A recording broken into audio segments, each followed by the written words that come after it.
Recording in progress.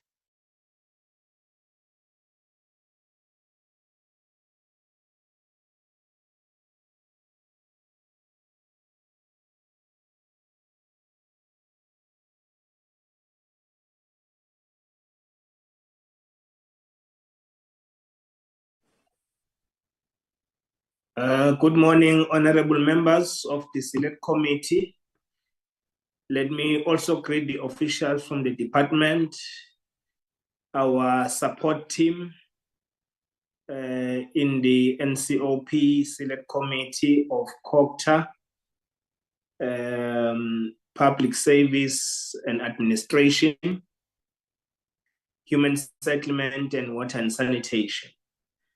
You are all welcome, honorable members.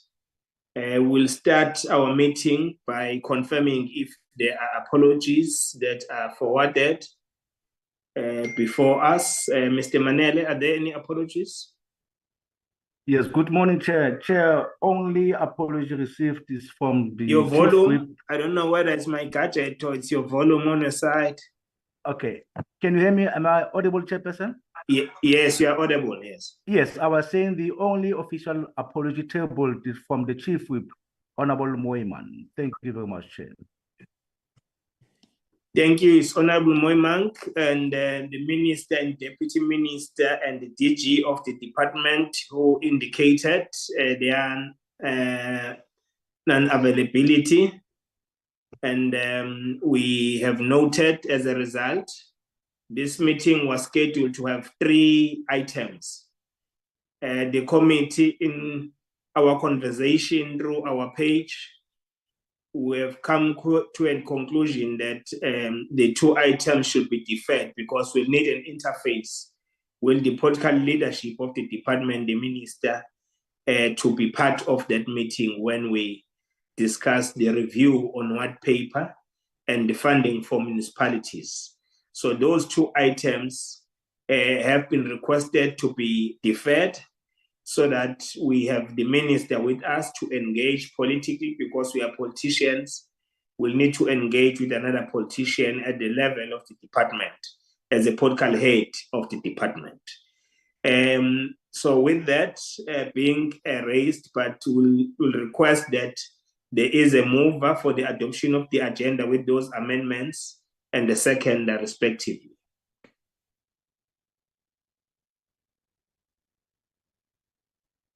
Honorable Peter.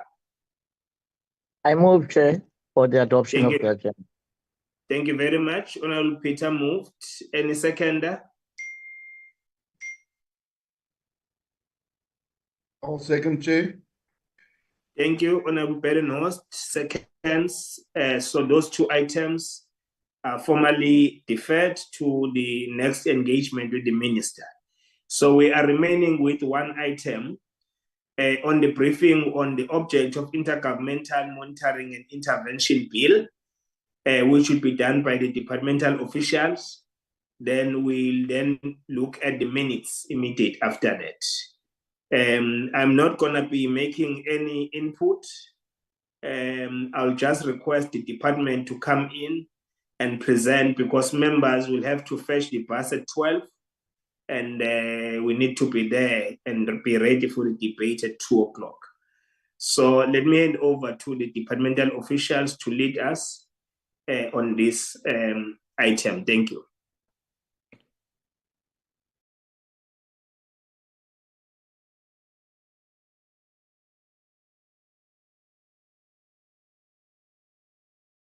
Good morning, Honorable Chairperson, all honorable members of the committee. Sorry, Dr. Naidu. Chairperson. Yes, Honorable Taza. Can I be accepted on the other gadget, sir? Please. Yes. I'm on. Please, sir. No, we know that you've got 100 phones. You can connect the second one. Yes, sir. No. Okay, Dr. Knight, you can proceed. Sorry, doctor. Sorry, doctor. No, it's fine. Thank you so much. Thank you very much, Honorable Chairperson. So yes, the the presentation that we had prepared that covered these 3 items, but I suppose that for the reasons that have been advanced, we will now just focus on part B of the presentation and defer the rest as indicated by the chair. So the presentation on the Intergovernmental Monitoring Support and Interventions Bill of 2025, we provide for noting, for information. But in terms of what lives in the presentation itself, we provide background, some experience that we have documented in the administration of interventions, the process followed in the development of the bill, what the purpose and the overview, what lives in the bill, the structure of the bill, and then at the end of the slides, we make some recommendations. So just by background and to provide the constitutional context, one would know that Chapter 3 provides that each sphere of government must respect the constitutional status, powers, and functions of another sphere, and each sphere must exercise its powers and functions in a manner that does not encroach on the geographical, functional, or institutional integrity of government in another sphere.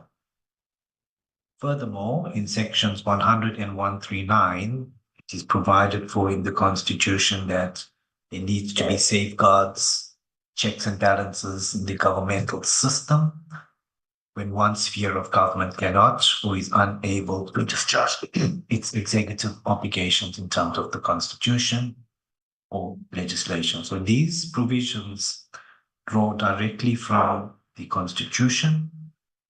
Section 100 specifically states that when a province cannot or does not fulfill an executive obligation provided for in the Constitution or legislation, the national executive may intervene by taking steps to ensure fulfillment of that obligation.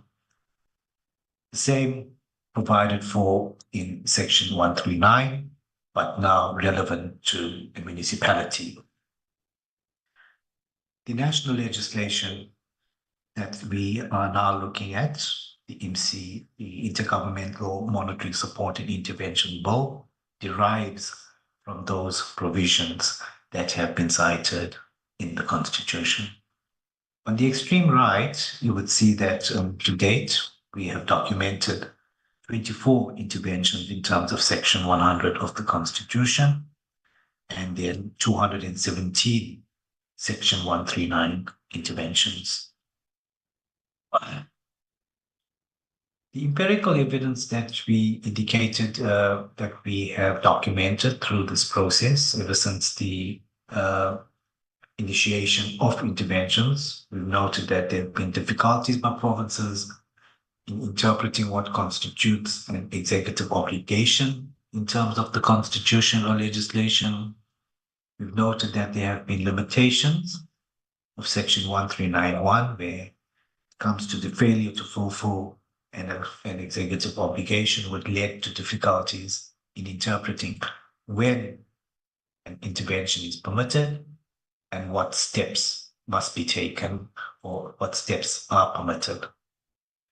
We've also noted that, except in few instances, the vast majority of interventions were conducted in terms of the general Section 1391B of the Constitution, and much less on financial provisions and the issuing of directives in terms of Section 1391A of the Constitution.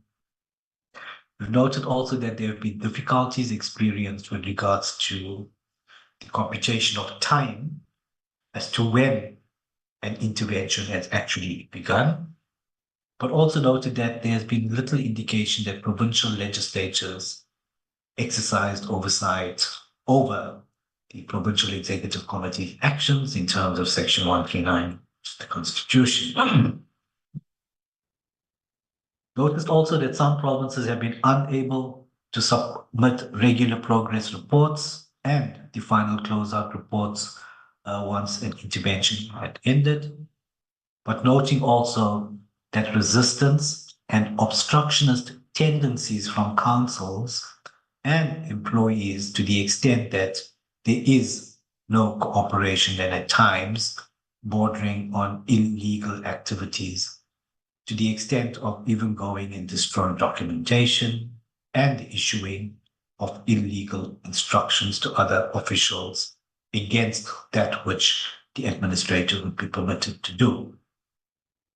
We've also noted that provinces tend to interpret the invocation of a Section 139 of the Constitution differently from each other, despite national guidelines being put in place by the department in collaboration with the National Treasury. Furthermore, noting that municipal personnel are skeptical in the instance of an intervention and also very reluctant at times, and being not supportive to the work of the administrator that would have been installed. Furthermore, provinces lack the capacity to deal with their mandate, monitoring and supporting local government in terms of funding, in terms of staff, in terms of institutional knowledge and capacity, and that some of the interventions could have been prevented if an early warning system leading to proper support had been in place. There have been instances we've noted that the NCOP seems to have played a key role in providing objectivity, mediation, and on-site investigation. And the question that we had asked was, could this have been done by the provinces as part of their own support and assistance role in relation to municipalities? We've noted also that there's uncertainty regarding the nature of and required intensity of the intergovernmental checks and balances, which is the review undertaken by the Minister and the National Council of Provinces. In relation to the involvement of district municipalities, we've noted that there has been differences in the support or the involvement of district municipalities from one to the other, from one province to the other province. And lastly, participation by the local municipality in the implementation of interventions in terms of 1391B is a critical factor for its success. So all of those issues that have been tabulated in those two slides have been covered in terms of providing for them in the various provisions that we found in the book. This slide just references the evolution, the genesis of the bill, from whence we had started until where we are now. So starting with consultations with various stakeholders, national departments, premiers, provincial DCOGs, treasuries, many MINMECs, engaging municipal troikas and office bearers, trade unions, organized labor, NEDLAC, as well as many other stakeholders as we had undertaken the development of the bill. More recently, Cabinet approved the publication of the IMSI bill for comments in July of 2023 and published in the Gazette a week later, and then closing date for comments on the 26th of August. We've received over 1,000 written comments and inputs from various stakeholders, all considered, some included, some excluded, based on the matter at hand. Bill, as is required, was subjected to constitutional testing by the Office of the Chief State Law Advisor, and as is also required, the submission of a socio-economic impact assessment study, or SEAS, by the presidency. Before we had come to tabling, served before the Cabinet Committee in March last year, and then approved by Cabinet in the same month. Now, having gotten approval by Cabinet, we still had to ensure that that which we were submitting to Parliament stood constitutional muster. We had several engagement with the Office of the Chief State Law Advisor. And finally, having received approval, submitted the bill to Parliament on the 31st of March and then subsequently published in the ATC 2 weeks later. Lastly, that the bill will be implemented by the National Executive, the provincial executives and municipalities to ensure fulfillment of the executive obligations in terms of the Constitution. All within the context of the motto that has been adopted by the department and the ministry in this administration, in that every municipality must work.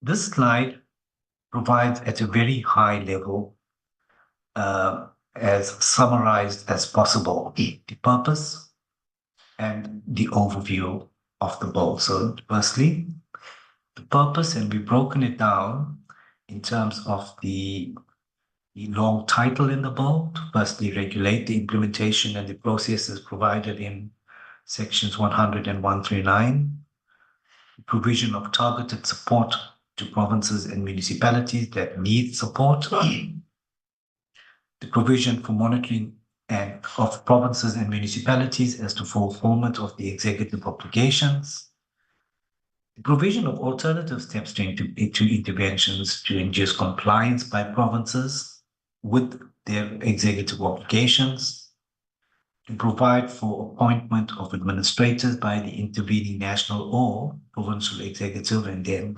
lastly to deal with other consequential matters.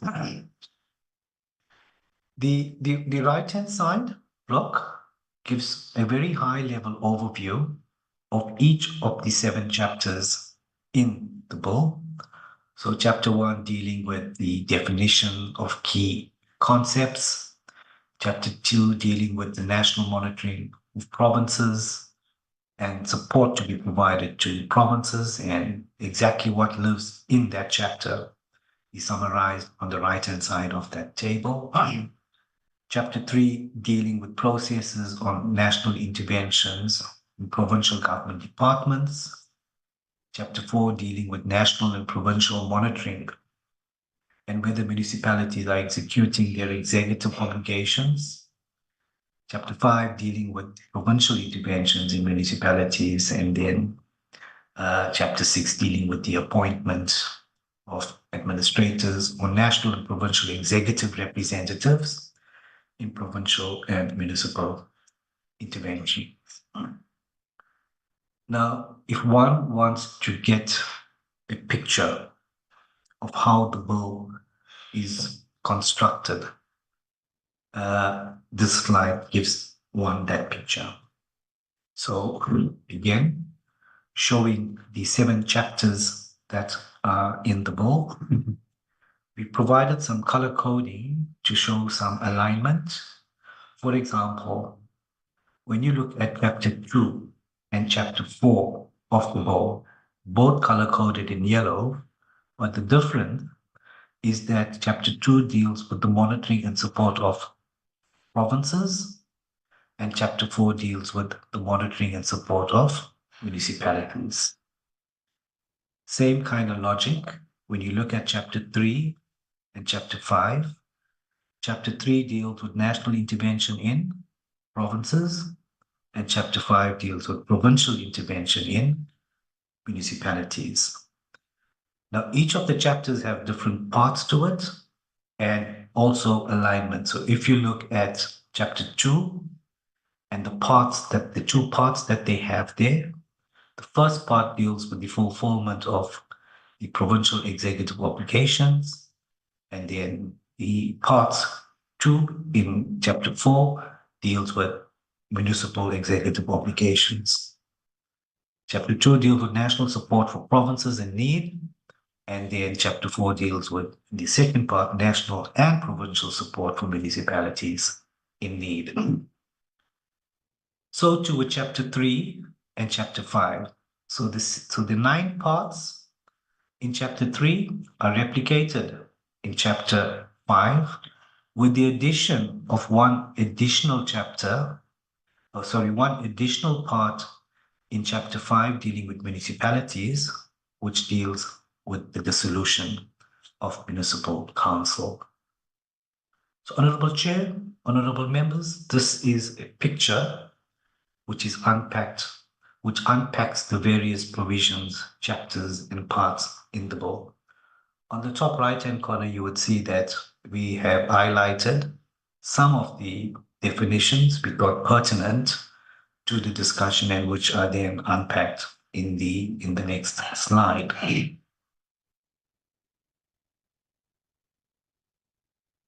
Chapter 1 deals with, again, the interpretation and application of the Act. And as I've indicated, we've extracted those definitions we believe are pertinent for presentation. So because when you look at the bill itself, these are continuously repeated or reference being made to them throughout the various provisions in the bill. So, for example, executive obligation, something that was subjected to a lot of discussion between ourselves and the Office of the Chief State Law Advisor, because we felt that this, if properly provided for, would inform when and when not an intervention should be taking place in the municipality or the province. So the definition provided is that in relation to a province or municipality includes mandatory instruction in law to exercise a function in terms of the provisions of the Constitution or legislation. We've defined what an intervention step is, and it is provided for in section 32 of the bill, but dealing with the province, and then also in section 42 of the bill, which deals with municipality, and it includes the issuing of a directive, the assumption of responsibility for the executive obligation. It provides for the implementation of measures to regulate decisions, and for municipalities, the imposition of measures regulating Chapter 3 of the MFMA, and also dealing with dissolution and the appointment of the managers. The definition of national executive in the bill means that it is the cabinet that is referred to in section 91(1) of the Constitution. And the national executive member means a member of cabinet. The national executive representative would be the national executive providing or appointing a person or national department or entity to fulfill an executive obligation. And then a definition for Office of Standards and Compliance is that office established by the Department of Public Service and Administration in terms of section 17(1) of the Public Administration Management Act. Provincial executive means the executive council of a province, and then the provincial executive representative requires that the provincial executive may appoint an official of a national or provincial department, entity, or municipality in the province, or a person in the private sector. So some of the important interventions that is provided for in the bill now is firstly, the establishment of a national coordinating committee and a provincial coordinating committee. The first consists of the Minister of Cooperative, the Minister of Finance, the Minister of Public Service and Administration, any other minister appointed by the National Executive. On the other hand, a provincial coordinating committee is established as a standing committee, as is the case with the National Coordinating Committee, but this is done in each province to coordinate provincial interventions. This committee consists of the MEC of local government, the MEC of finance, and any other MEC appointed by the provincial executive. Chapter 1 then also provides for the exercise of powers, duties, and functions of the national executive, as well as that of the provincial executive, and we've separated both this into two different blocks. In the first instance, the national executive exercises powers over national and provincial interventions that the national executive delegates to the committee or to any member the powers of the national executive, but that also the national executive may revoke any delegation. So a similar cascading of powers, duties, and functions, as indicated for the national executive, is in respect of the provincial executive, but of course noting the different structural setup in the national and the provincial. Chapter 2 deals with the monitoring of provinces and the fulfillment of provincial executive obligations, and then national support for provinces in need. We stress in the instances of provinces that they have the primary responsibility to ensure it fulfills its executive obligation, but it must have an early warning system to alert itself and national government and to take immediate steps to avert non-fulfillment of the executive obligation.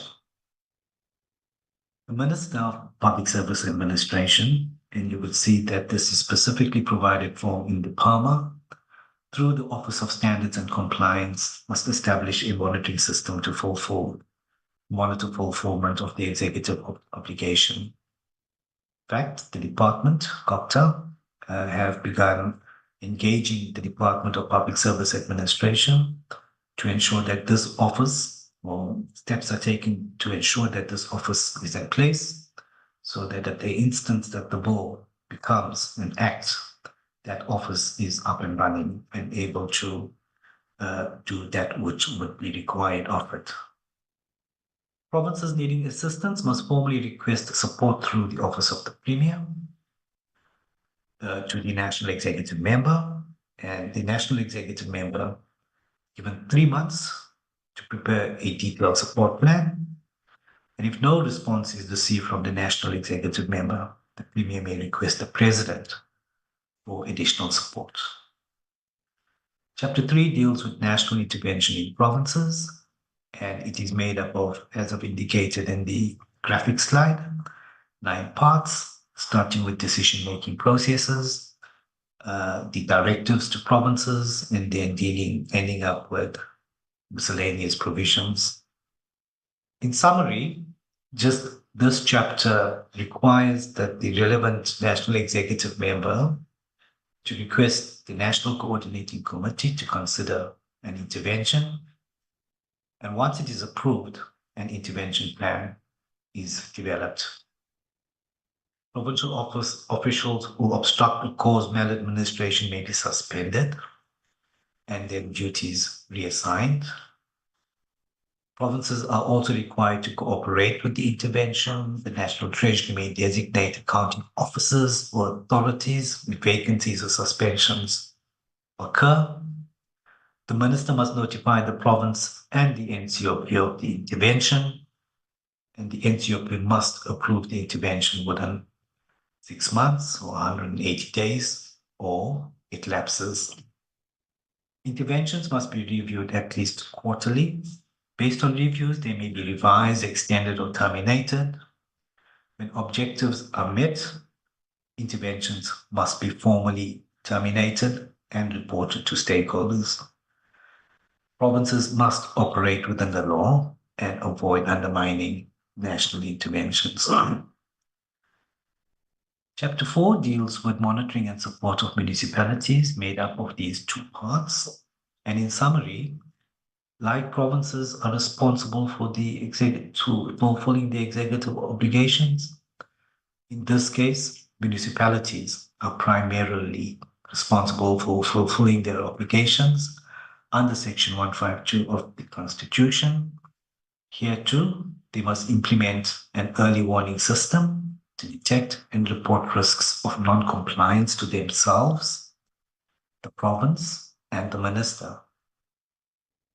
Municipalities needing support must also submit a written motivation detailing the support required, and if approved, the responsible department or MEC will prepare a tailored support plan.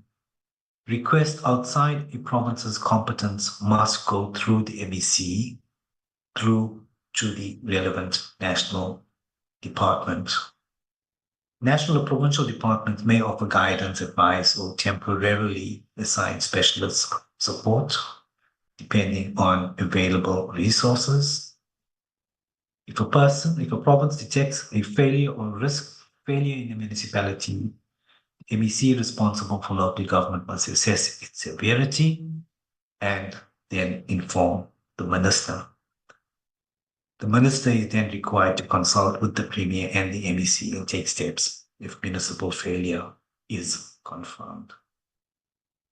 Chapter 5, aligned to Chapter 3, but the one dealing with provinces and the other dealing with municipalities, is made up of these various parts dealing with provincial interventions in municipalities. So in summary, MECs may intervene if a municipality fails to fulfill its executive obligations. Before intervening, they must assess the situation under relevant legal frameworks and may consider alternatives like additional support or legal action. Interventions can include assistance, directives, assumption of functions, budget-related matters, could include the dissolution of council or the appointment of officials. Directives must outline failures and corrective steps. If functions are assumed, a provincial executive representative must be appointed to fulfill obligations, possibly from government or the private sector. Councillors and officials must not obstruct interventions. Provincial executive may suspend obstructive or negligent officials and appoint replacement. Of course, in the case of councillors, for example, if there's a breach of the code, then relevant action must be taken within the ambit of the provisions in the code. The dissolution of councils requires consideration of community impact and consultation with national stakeholders, but municipalities must support and not hinder interventions, and accounting officers remain responsible during interventions unless otherwise directed. The provincial treasury can designate alternative accounting officers during intervention, particularly for those municipalities with large budgets, and large budgets meaning over 500 million rand, but must be done in consultation with the national treasury. Interventions must be publicly declared within 14 days and communicated to national and provincial stakeholders. Must be reviewed every 3 months. Amendments, terminations, and escalation must be properly assessed and documented with consideration of the solution impacts. The minister, the National Council of Provinces, and other bodies must review and may influence interventions. Regular progress reports and information sharing are mandated. Municipalities must provide information for decision making. Interventions should include plans for capacity building to address underlying weaknesses, then a final report, as in the case of provincial interventions. National interventions must be submitted within 30 days. We have a dedicated chapter dealing with the administrator as well as the national provincial executive representatives. And I think drawing from experience, this chapter is informed by that. So a requirement from the minister to publish a list of qualified candidates, but excluding current government employees, eligible for appointment as administrators or either a national or provincial executive representative. Candidates must meet set qualifications and apply accordingly. These roles may be fulfilled by individuals or groups acting collectively under written direction from the national or provincial executive. The provincial executive appoints provincial executive representatives, and the municipal administration is accountable to that representative, while the provincial administration reports to the national executive representative. Appointments are limited to the duration of the intervention unless extended for transitional tasks. And those appointees that have been dismissed are removed from the official list.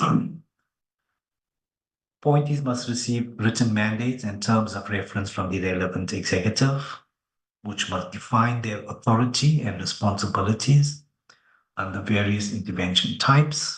And you would know the various types that are listed under Section 139.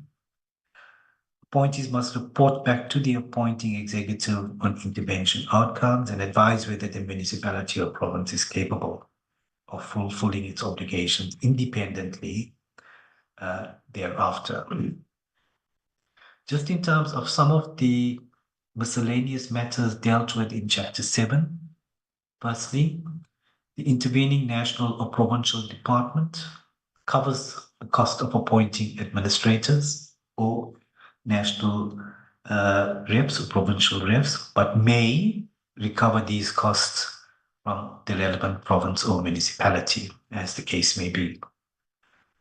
Individuals or officials who violate provisions related to interventions may face fines, imprisonment up to 10 years, or both.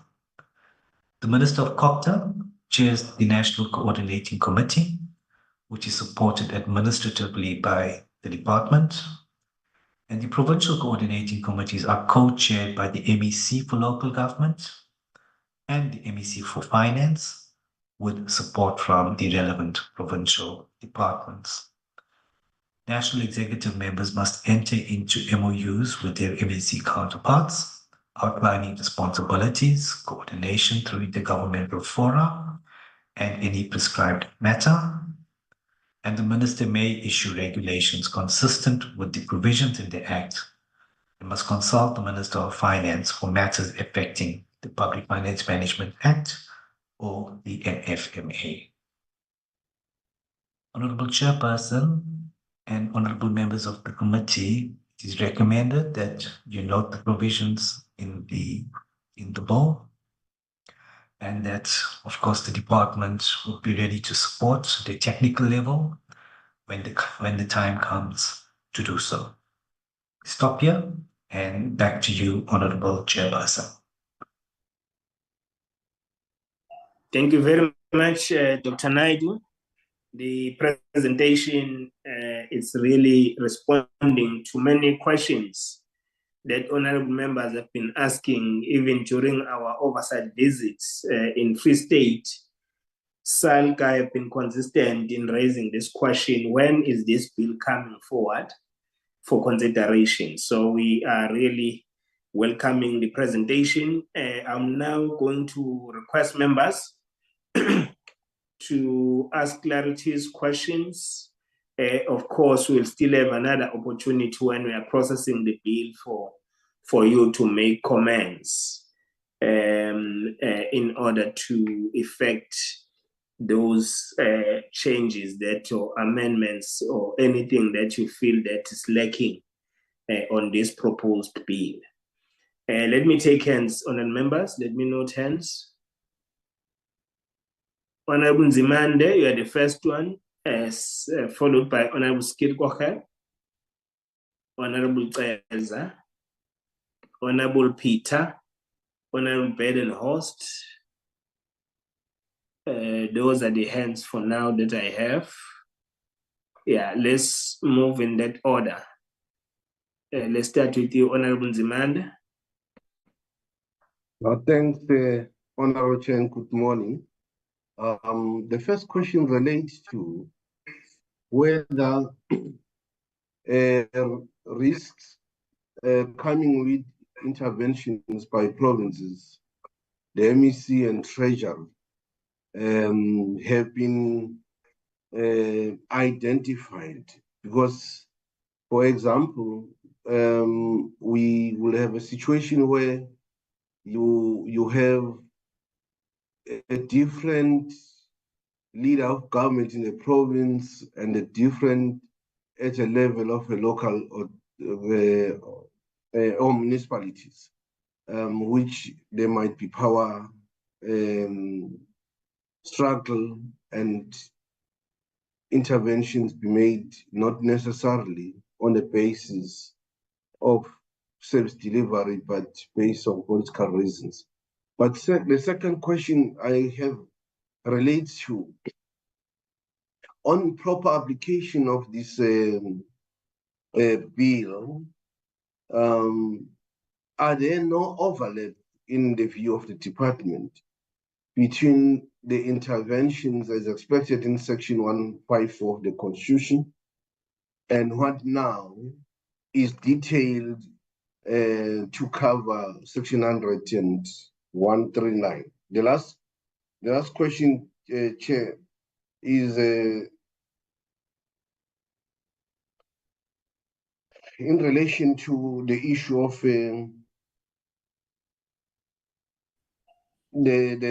action that can be taken by provinces, that provinces to cooperate. Why the wording is not about instructive, so that it will be clear what is it that the national government can do, or sorry, minister. The final last one, the exclusion of water and sanitation minister in the structure of those that are put together, and that one that deals with the minister in presidency because of the issue of water, trust him and so forth.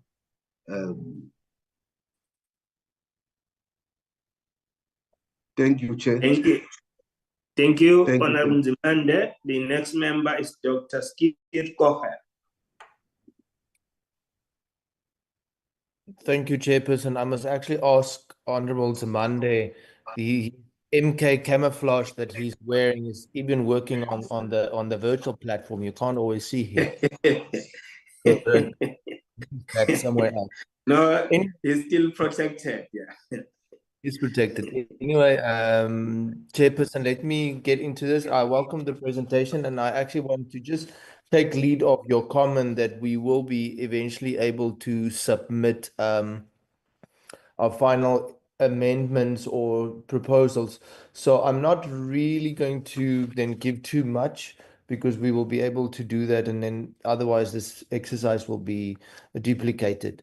I just want to find out, my first question is, in the bill, and been working through it and through the presentation, and I think it's a section of the Constitution that's not always being utilized to the full, is Section 125.3. So I just want to see how this bill, because it actually refers to Schedule 4 and 5 of the Constitution, which clearly mandates what is the responsibilities of the different spheres. I just want to see how this bill is going to strengthen that specific section, because we all know of 100, 139, 154, and all of these different sections, but this one coming in actually touches on specific issues that needs to be actually addressed on.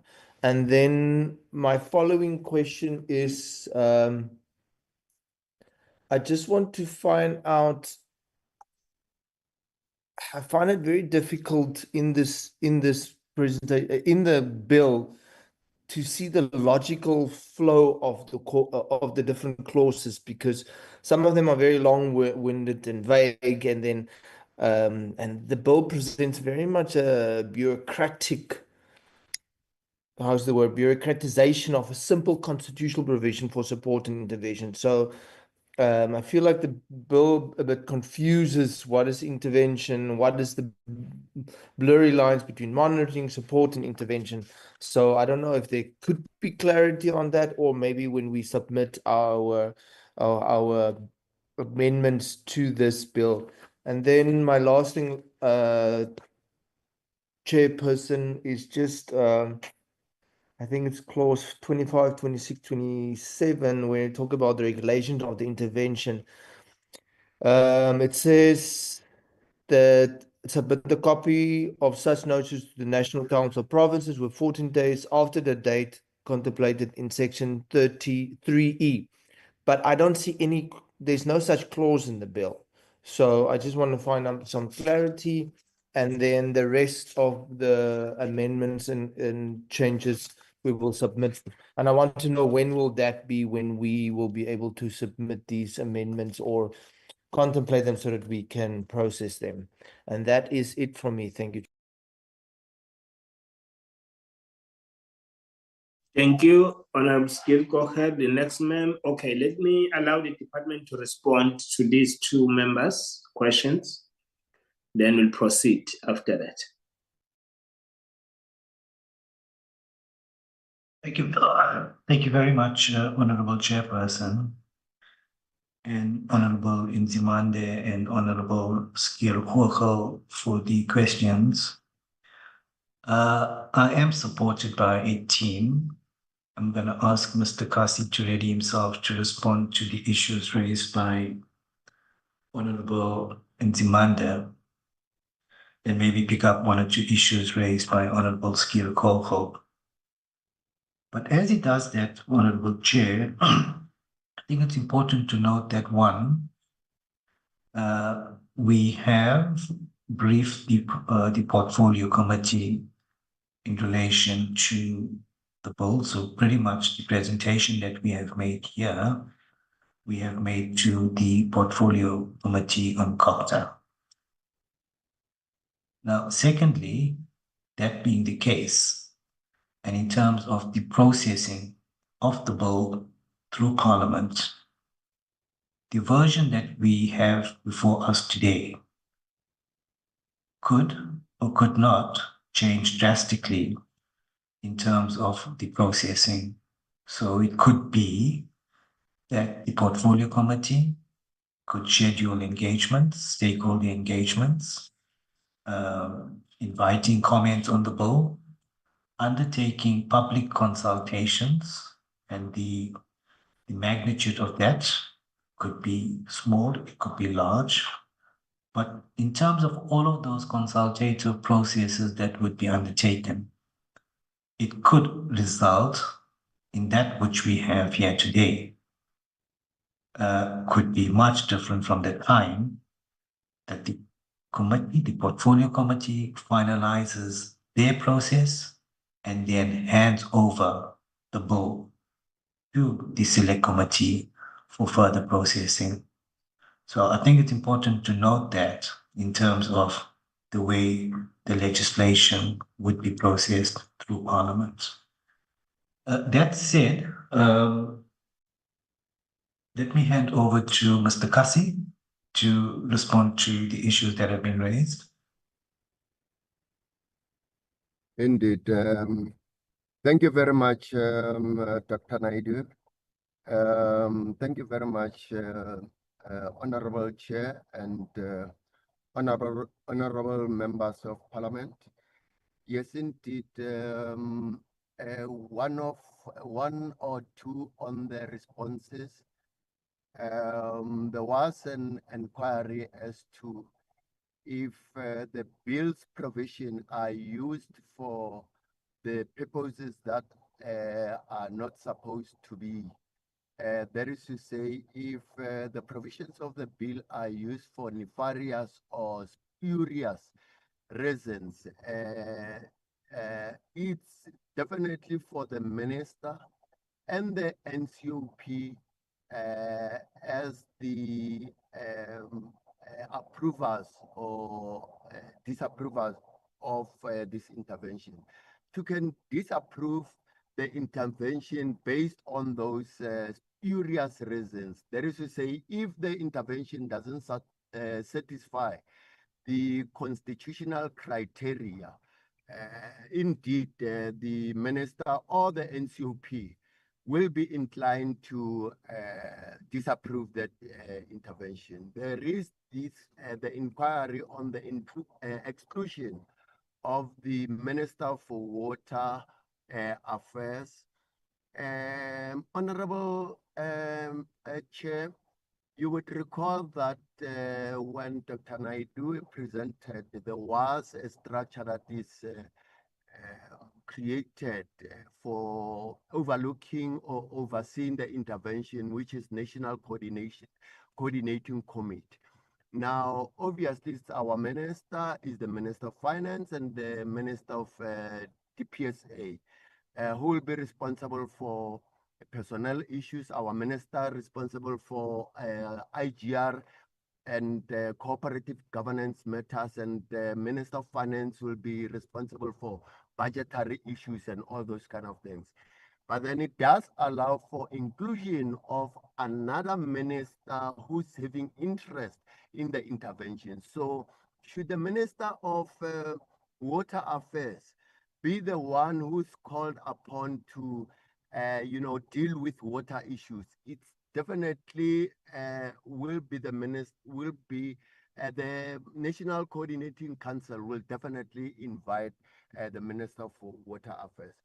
Well, yeah, there was the issue around bureaucratization of the constitutional provisions on the intervention. Remember, Chair, Honorable Chair, well, this bill is not a panacea for any and every challenge that the municipality will find itself in. But indeed, it's not a political bill. And that's what we always are saying, that political challenges cannot be, resolved by administrative, policy or regulatory framework such as the bill. So political connotations and all are left out in the bill, but indeed, the bill does deal with technical issues more. It's more of dealing with technical issues than political connotation and all.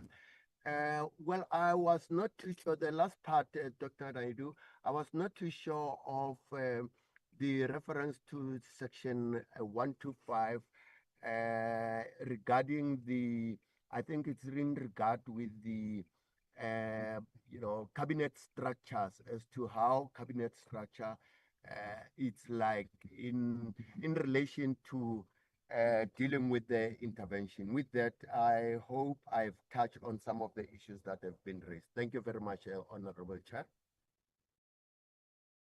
Thank you very much, Mr. Kasi. If you do come back and have to make a comment, I think you need to get closer to the microphone. In my case, it was your voice was very, very soft. So perhaps just to respond to the issue around section, is it 125(3) of the Constitution, and that which states that the province has executive authority in terms of section 2B, only to the extent that the province has the administrative capacity to assume executive responsibility.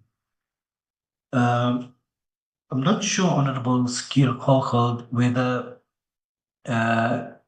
you're implying that it has not been provided for, or it has not taken into consideration that specific provision of the Constitution. And perhaps as I respond, and taking into account the other comment or input made about the bureaucratic formulation of the provisions,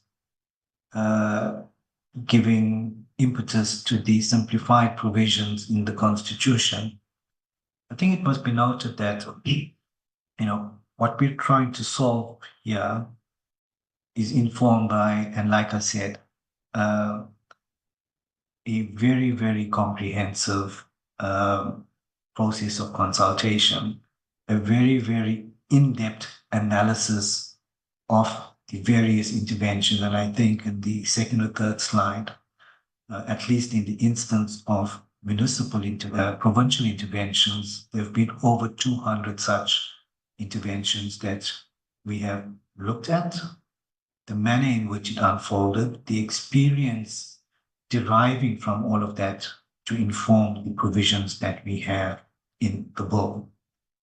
So in the first instance, if it is felt that, there isn't alignment between that which is in the bill together with section 125, 3 in particular, from a drafting perspective, we could look at that and see how that alignment does take place, but also the alignment or the drafting that would need to be looked at in terms of simplifying the provisions if they are felt to be, cumbersome in its formulation or as it finds itself in the bill.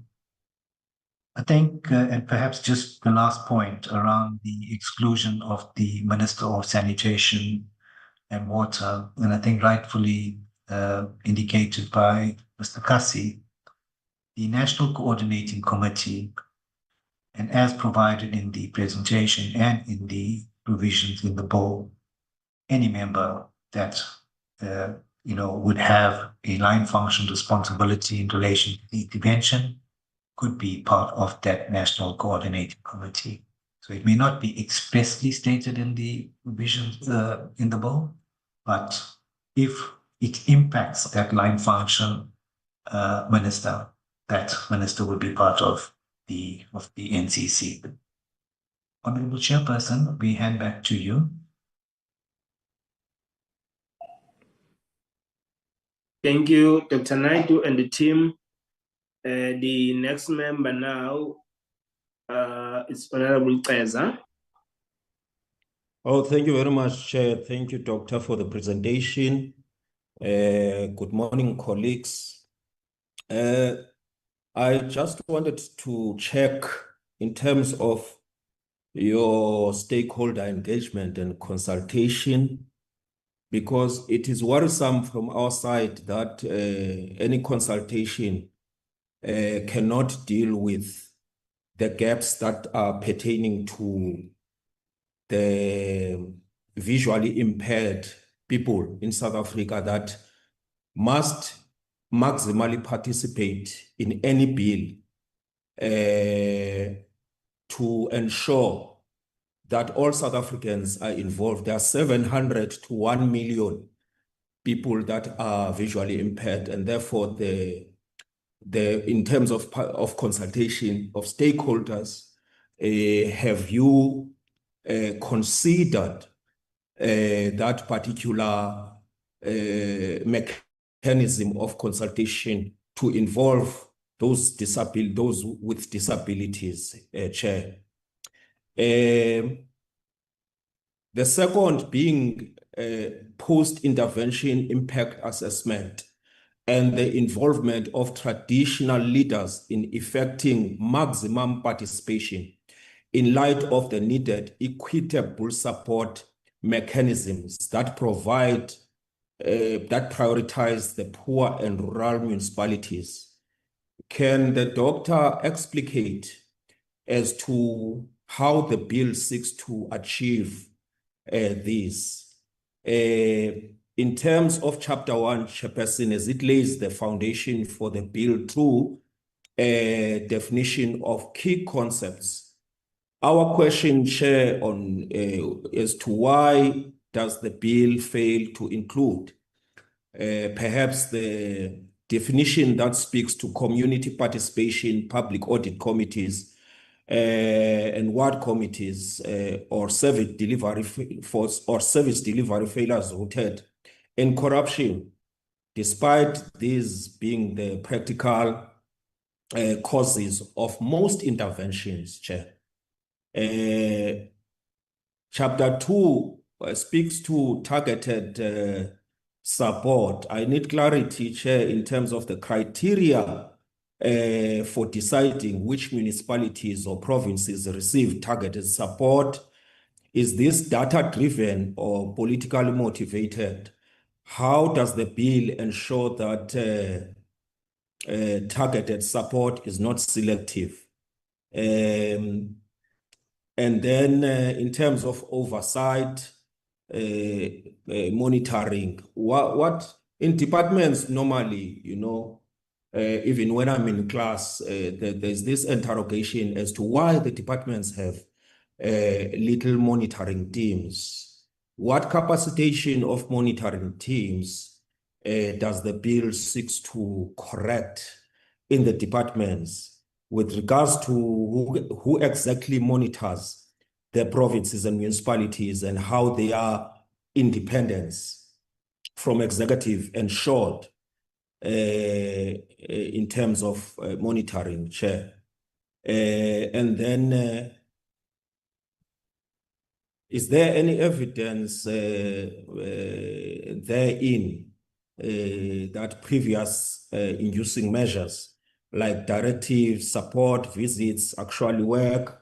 Will municipalities be allowed to contest or appeal these measures if they believe they are being used unfairly? In terms of the PCCs and the national coordinating committees, I'm worried because I always hear it. I think we heard it during COVID, and we heard it during the intervention into cultural initiations at the Department of Traditional Affairs.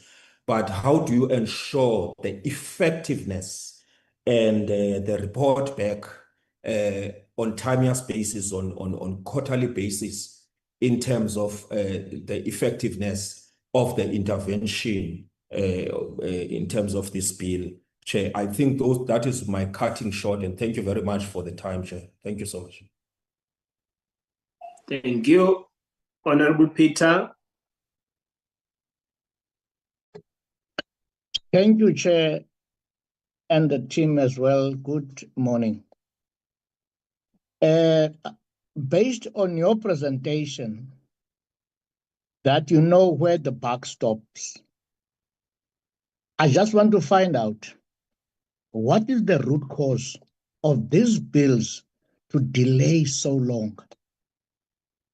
My last question, what mechanism has your department in order to fast track the slow pace of this bill?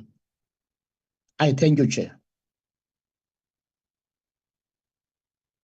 Thank you, Honorable Peter. And Honorable Ceza will request the department to respond to your questions. Over to you, Dr. Naik.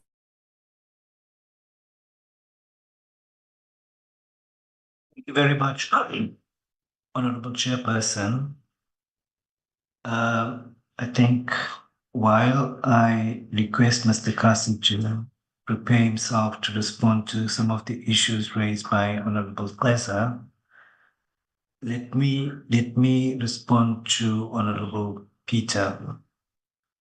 And I think the comment made is valid, in that the processing of this bill, or the development of this bill until it came into the parliamentary process, had taken a long time.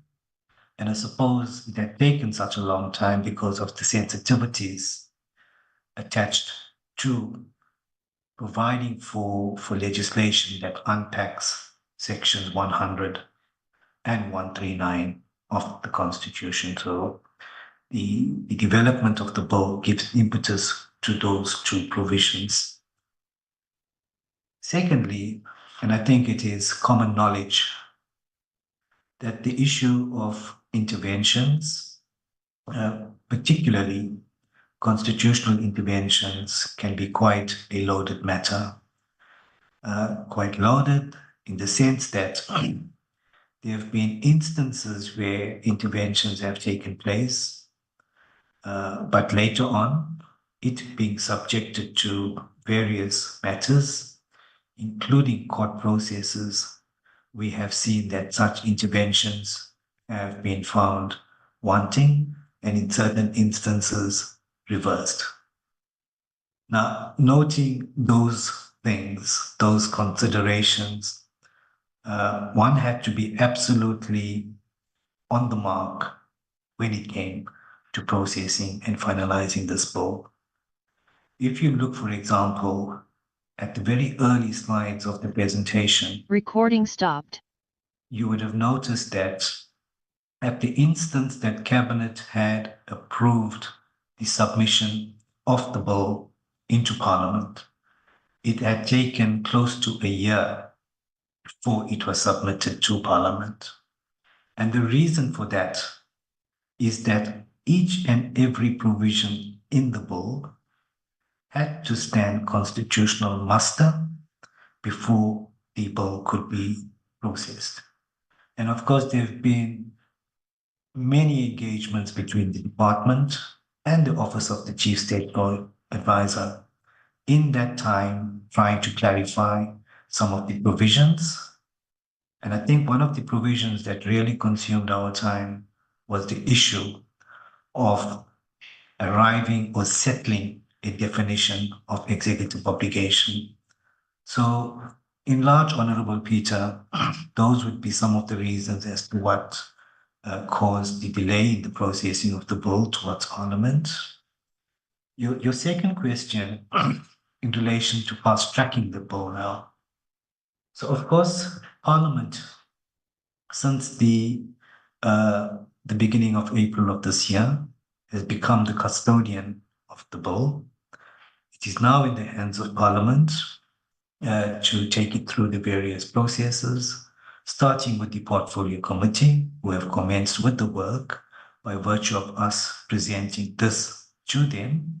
So they would decide on their own programming in terms of how the bill would be processed. And I've indicated in my previous response what some of those things could include. It could include stakeholder engagements, could include calling specialists to present their position on the bill, but then it could undertake public consultation processes as well. And those public consultation processes could be per municipality, per district municipality. It could be at a provincial level. So it is totally up to Portfolio Committee in terms of how they would want to process it. And of course, with how they would want to process it could also impact or inform the time frames associated with them completing their process. And as you would know that after they would complete that process, it would be handed over to the NCOP. And then there too, it would depend on how the NCOP would want to process the bill.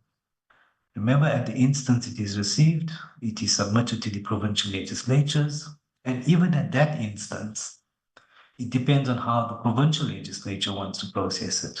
It could be that the provincial legislature of a province would want to undertake a local municipality or a district municipality approach, which could inform or influence the time frames to complete that specific provincial legislature process. And remember, only after all of the provinces have received or provided their negotiating mandates would the committee be able to process it and then thereafter refer it back to the Portfolio Committee.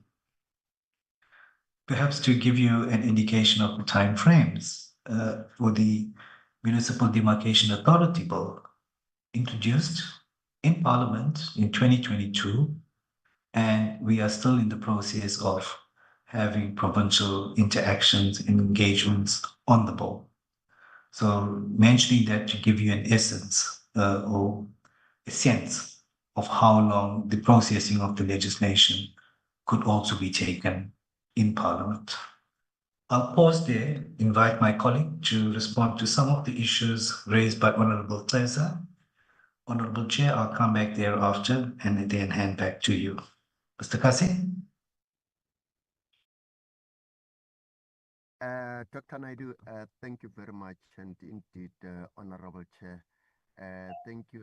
Your volume, sir, is too low. I don't know whether it's your gadget or you need to increase the volume in your gadget or you need to increase your voice. Yes, hopingly I'm audible enough, Honorable Chair. It's better now. Thank you very much, Honorable Chair. Honorable Chair, I was saying indeed some of the questions are a bit hard to respond. For instance, the one that deals with visual impaired, in relation to sign languages, whether are we going to maybe put up a bill that visually impaired can be able to go through. Yes, I mean, government quite recently has taken a decision. In fact, it's now a government policy that the 12th language is official language. So indeed, normally what happens is that the departments has to choose other than English, one other language to can use and translate the bill into that other language. So I guess this is a discussion that we have to have in the department.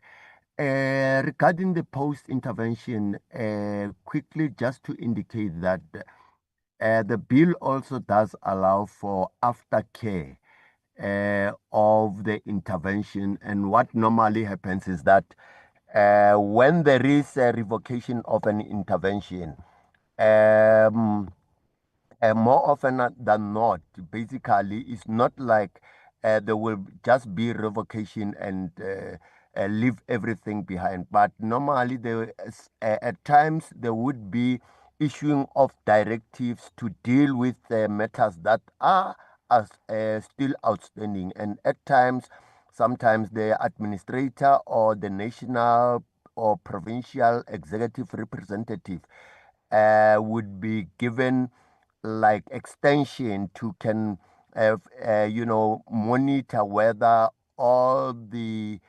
reasons that brought about the intervention has been mitigated against.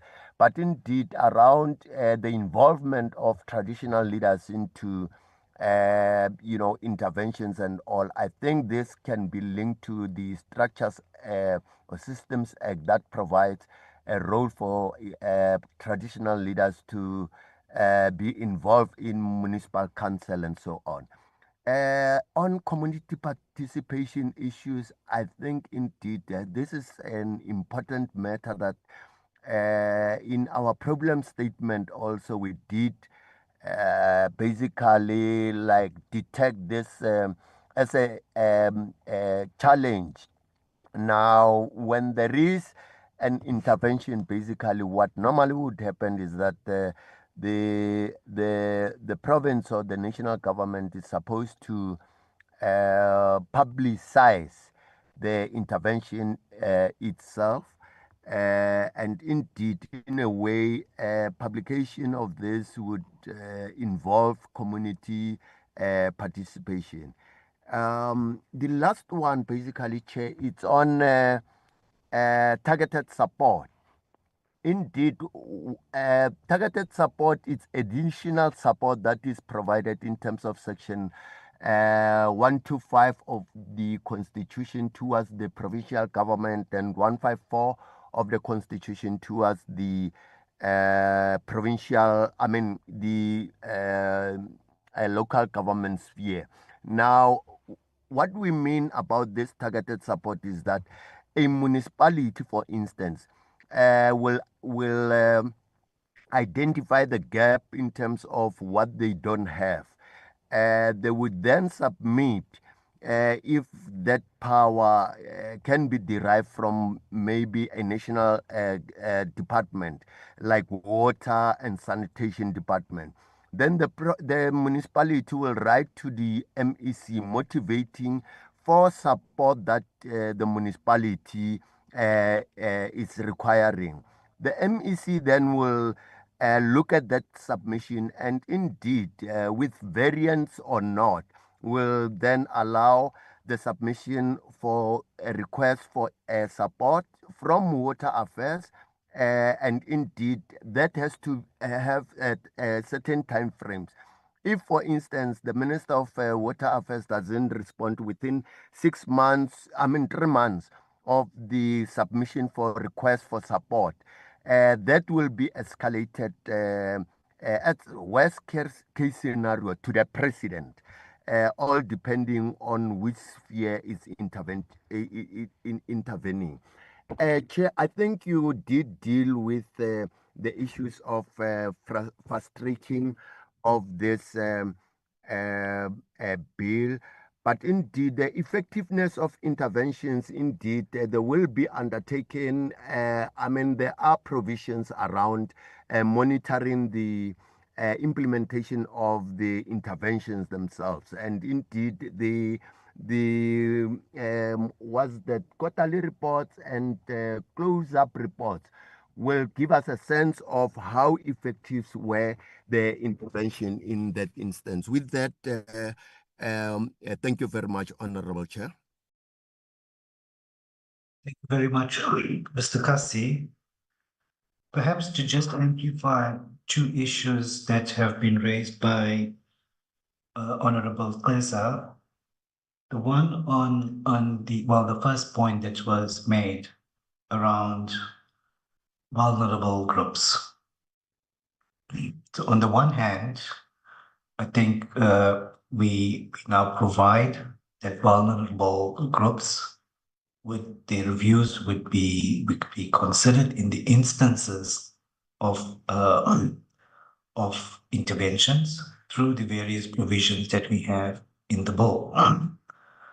But whether vulnerable groups were a targeted category when it came to the development of the bill, I think we were restricted to that which is required in terms of law to ensure that, appropriate consultation does take place. And I guess that, the provisions that have finally found itself in the bill have been subjected to the various checks and balances that are provided for or in terms of the requirements when processing of legislation does take place. But I think it is a very, very important point that Honorable Klesa has made in relation to ensuring that all categories and groups of people are catered for. On the issue of monitoring teams and how do we keep track of these interventions, etc. I strongly believe that the intervention or the proposals that we have made in the bill in relation to the early warning system, so at the municipal level and at the national and provincial level, but also now giving life to Section 17 of the Public Administration Management Act, where that act provides explicitly for the establishment of the Office of Standards and Compliance. And when you look at the provisions in that act, in relation to what the functions of the office are, it is very, very detailed in terms of the requirement in that it has to evaluate the appropriateness of norms and standards. It has to promote and monitor compliance with minimum norms and standards. It needs to advise the Minister of Public Service and Administration on those norms and standards, etc., etc. So on the one level, that is a requirement of the Department of Public Service and Administration to establish that office. And of course, as they establish that office, the evidence that we have gathered over time in terms of how interventions have happened, how they should have happened, or what you should be considering to ensure an intervention happens, or what to stay away from to ensure that, interventions are done appropriately. But the other lever that we have in terms of the bill is that the minister can make regulations on any matter that is provided for in the Act. And I believe that through that lever, that which is not catered for in detail, when it comes, whether it comes to monitoring and evaluation, whether it comes to consultation, etc., through that lever, and as long as there are departing provisions in the legislation, the minister would be able to provide that kind of a detail in the regulations. Honorable Chairperson, I will stop there and back to you. And I do hope that we have responded to the issues raised by the honorable members. I thank you. Thank you very much, Doc. And let's move. The next member was Honorable Badenhorst. I see you have removed your hand. Are still on? Yeah, thank you very much. I know that we're under time pressure for this meeting, so I'm going to reserve my speaking time for when we start addressing the individual issues at the next meeting regarding this bill. I was basically covered by Honorable Skeerkwagel. Thanks very much. Thank you, Honorable Badenhorst. There are no further hands. We'd like to thank you, Dr. Knight and the team for having presented this process. We know that there are other processes that the portfolio still need to finalize before it is handed over to us. We'll await that process. Immediately we receive the bill, we'll then initiate our processes of public hearings as it is Section 76 bill to ascertain that provinces get involved in processing the bill and sourcing the inputs. Then immediately after that, we'll then come back and also have a session with different stakeholders where they'll be making their inputs and deliberate on the bill. And then we finalize the processes. So we are going to follow all the nitty-gritties that are supposed to be followed in processing the bill. Thank you very much. We wish you everything of the best. You can take leave now. We'll just deal with our minutes. And thank you for your presence in the meeting. Thank you very much for the opportunity, Honorable Chair and honorable members of the committee. We thank you. Bye-bye. Bye-bye, Doctor. Thank you. Honorable, as a veteran of this committee, knows all the officials from Cooperative. Will just change his uniform and wear black, green, and gold, then he will be fine after that. In the next lifetime. In the next lifetime. Let's get 2 minutes. Let's get 2 minutes. The first set of minutes, we must apologize, honorable members, that our team have been having this technical challenge where they had no gadgets to process the work of this committee. And I even tried to give them my laptop. When they took it to IT for other things, then they were told that the policy does not allow them to use my laptop as the MP, because if anything happens whatsoever. So we're still waiting for the office within the NCOP to resolve those matters. So let's start with the first set of the 10th of June. You can see that we have around 7. Let's move.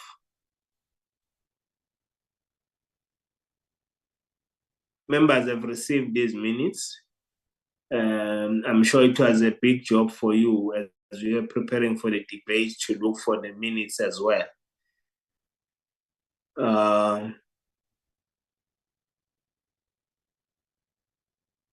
Let's move up.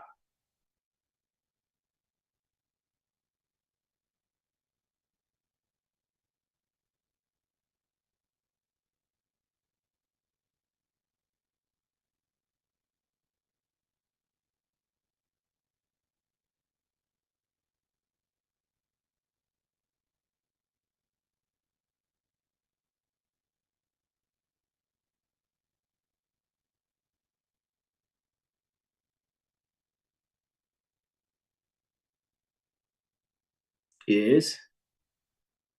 Was at the end. Who's controlling the minutes? It's Lwazi, Chairperson. It's me, Yeah, Lwazi, so, Chair. all right, so let's deal with the first one of the 10. Members, are there any corrections?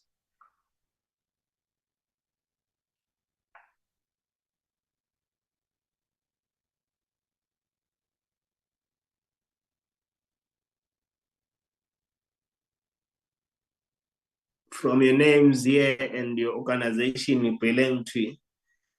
In one committee, I saw our honorable member giving another political party. Let's correct you. Assume Kondo, so Umkondo party. Yeah, not Mkondo, not Mkondo municipality. Mkondo, Umkondo. Yeah, yeah, but you okay, but anyway, you stole our name, but we'll resolve that in a court of law. All right, members, can we get a mover? Honorable Nzimande, you after the correction. Yes, thank you. Yeah. Dr. Skip Kocher.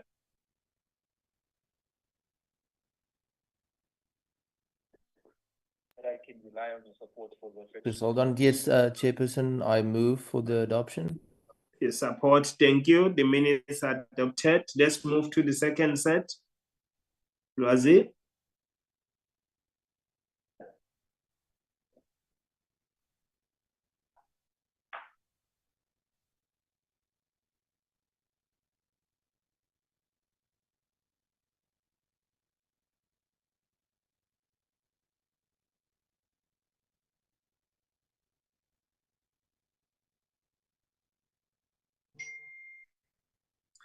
This set is for the 17th of June. Let's start by the names of honorable members and correct Mkondo to Umkondo.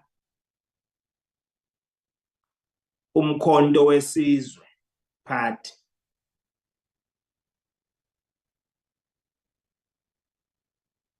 Do you put you, Honorable Nzimande?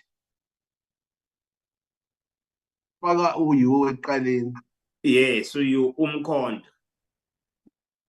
Yeah, ukuthi asikalazi kahle leli qembu liselisha so xolisa nje ukuthi sibhale wrong la. Alikawuqedi 2 years manje asikakwazi ukubamba kahle. Okay. All right. Yes. Yes, Aske silungise no Gautengu lo. Gautengu. I think that he wanted to put that you on the Umkondo. But he left it. The Gauteng one, yeah. The Gauteng. Gauteng one is wrong. Yeah, Gauteng, that you belongs to Umkondo. Kambe befuna ufaka phako ye. Hayi bathakathiwe namhlanje.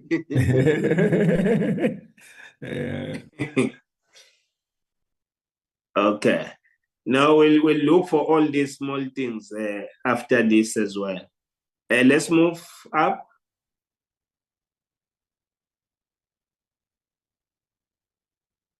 Mr. Penn, let's move.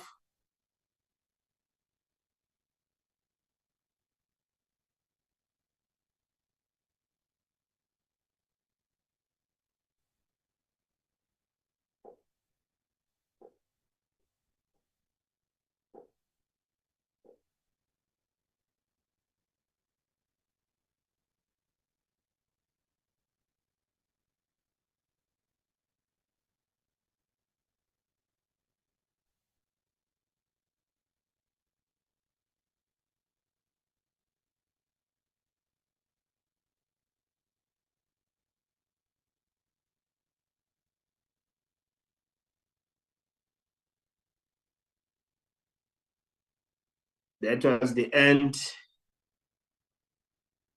Let's move to the first page. These are the minutes for the 17th of June. Members, can you get a mover in the second if there are no corrections?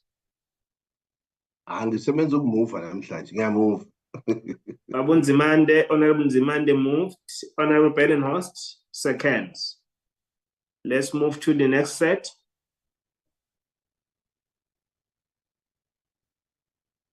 Third set.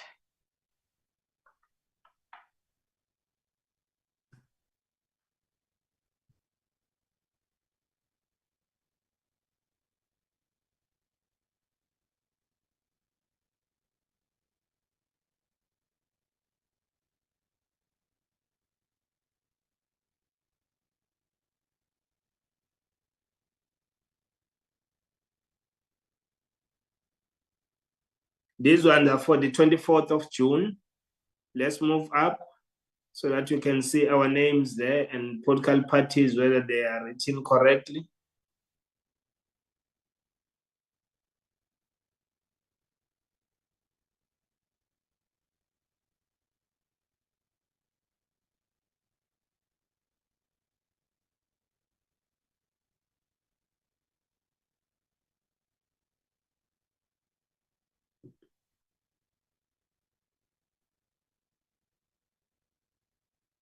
Yes, let's move.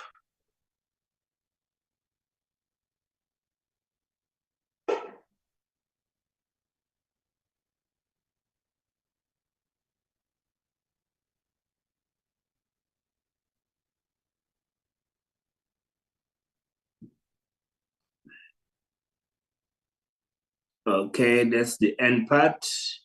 Can we get a mover if there are no corrections and the seconder respectively? Honorable Peter. I move, Chair. Thank you. Any seconder? Honorable Skill Cocker. Thank you very much. The minutes are adopted. The next set. I nearly said Honorable Ben. Chairperson. Yes. Chair, that was the last batch, Chair. Yes. Chairperson. Oh. I accept the nomination of Honorable Ben. Yeah, I promoted you. You're Honorable Ben now. Yes, I say Honorable Moss. Chairperson, Mr. Manele. Chairperson, all members, with due respect, noting the constraints that the chairperson indicated, I owe this committee, I've indicated in the email that the performance in respect of the completion of the minutes has been slow due to lack of that tools of trade. In summary, Chair, I owe this committee the minutes that were dealing with Department of Human Settlement and Public Service and Administration.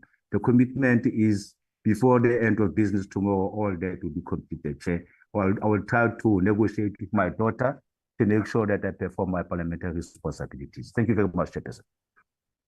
Thank you, Mr. Manele. Thank you very much, colleagues, for your support. Honorable members, thank you for your time. I know that we have time constraints, but thank you. The meeting is adjourned. Thank you very much.